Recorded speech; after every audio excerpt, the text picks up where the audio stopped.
Numéro 39 de la chronique des jumeaux. Bonsoir Brice. Bonsoir. C'est fait, c'était bien? Super. Très bien. Joyeux Noël. Merci mon frère. Joyeux Noël à vous autres qui nous suivez. Nous allons aujourd'hui parler dans ce numéro 39 de la chronique des jumeaux du comportement des conducteurs sur nos routes.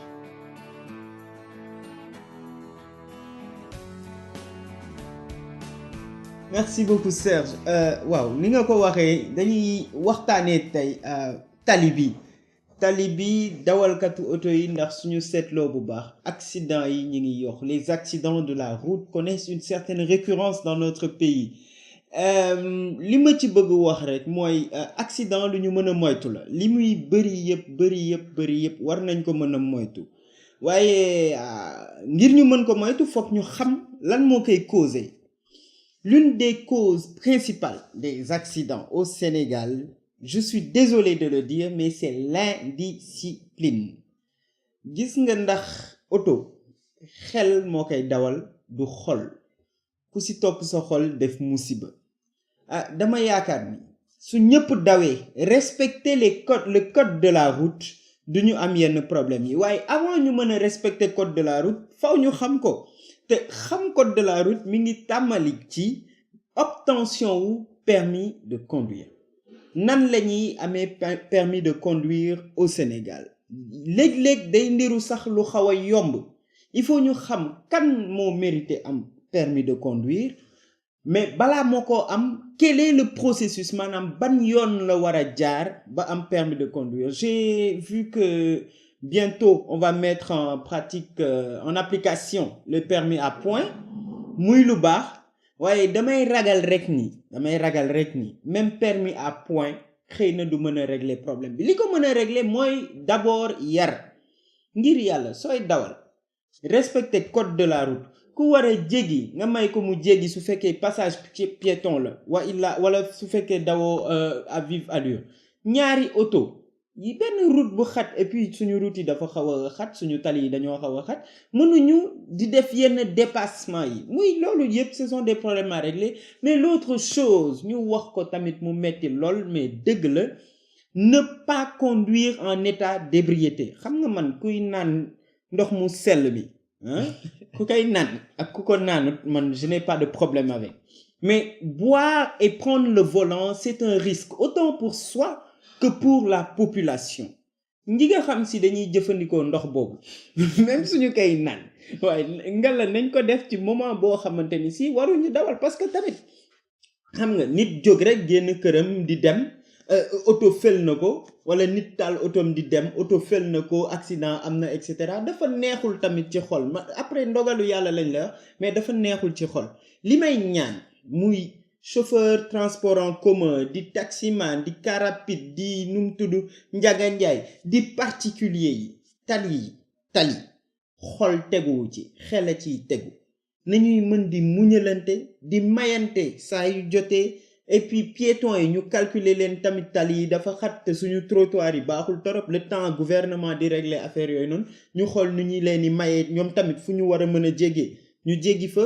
Et aussi tape xol yi saaga bi mer bi dóorante et cetera maa la dàqalee oto amut njëriñ nañu rafetal jikko yi et bis bu rafetee aussi je pense que tali bi dina gën a yaatu bis bu ñu rafetalee jikko yi rek tali yi gën a yaatu te tali yi su yaatoo les accidents dinañ ko war a moytu et voilà donc je te laisse la parole.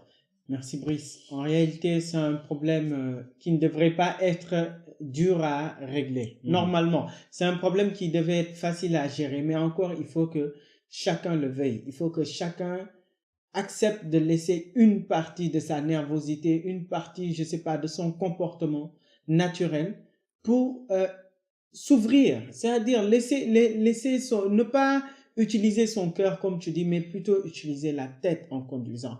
Vous savez, conduire en réalité, c'est tellement dur.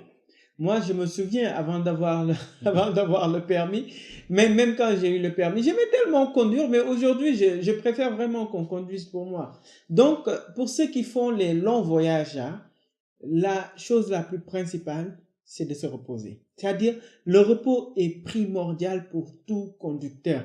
Et quand on est fatigué, moi, un jour, j'ai discuté avec un ami et il m'a appris quelque chose que je ne savais pas. Il m'a dit qu'il est autorisé, qu'il est permis à tout conducteur, surtout des transports en commun, quand il est fatigué et qu'il voit un poste de police, qu'il aille se garer devant le poste de police, on va lui donner un matelas, il va dormir et les passagers vont attendre. Mais ça évite les accidents parce que la plupart des accidents, c'est ça. Soit la personne qui conduisait dormait, soit elle était super fatiguée ou était ivre, etc. Et imaginez ce que ça fait. Une personne qui n'a jamais pris d'alcool, une personne saine et sauve, quitte les siens pour peut-être sortir quelques minutes et rentrer, elle ne revient pas. Pourquoi? Parce qu'une autre personne a décidé de se saouler et de conduire. Une autre personne est fatiguée et a décidé de conduire et ainsi vient de tuer l'enfant ou de quelqu'un. Donc vraiment, revenons un peu à de meilleurs sentiments. Moi, très honnêtement, je ne pense pas que le permis à point soit une solution. Parce qu'en fait, le permis à point, encore, il faut que nos routes soient surveillées, il faut que nos routes soient sous caméra, etc. Il faut que l'on ait assez de lumière dans nos routes. Donc, c'est un autre problème. Mais quand même, moi, je pense que si on règle ce problème de comportement-là, de chaque citoyen, de tout conducteur, et que chacun veuille vraiment changer les choses et décide de ne plus avoir un certain comportement d'indiscipline sur la route, je pense qu'il y aura moins d'accidents. Ndogalu yalla, c'est vrai, mais vraiment, ndogalu nit aussi, très souvent, mooy andi accident. Donc, nañu gëna baax rafetal xol yi et tali dana yaatu comme je l'ai dit.